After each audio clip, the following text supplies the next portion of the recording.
you have more than one partition on your hard drive and you've installed Ubuntu 22.04 on one of them, you may find that the GRUB bootloader won't show the other operating systems. This video, I'll show you how to fix that.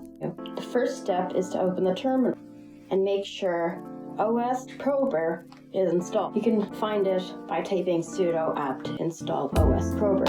And once you've made sure that osprober is installed, now we enter the GRUB configuration file. And then you'll want to edit the bottom line or any line there to say GRUB disable osprober equals false. This will enable the osprober and allow you to see other Linux distributions with the GRUB menu. Next, we'll have to update GRUB by doing sudo update GRUB, and then you should see a line that says, warning, osprober will be executed to detect other bootable partitions.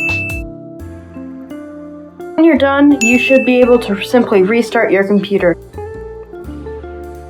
If you found this video helpful, please like the video and subscribe to the channel with notifications turned on because I make videos on Linux tips and tricks and Raspberry Pi content.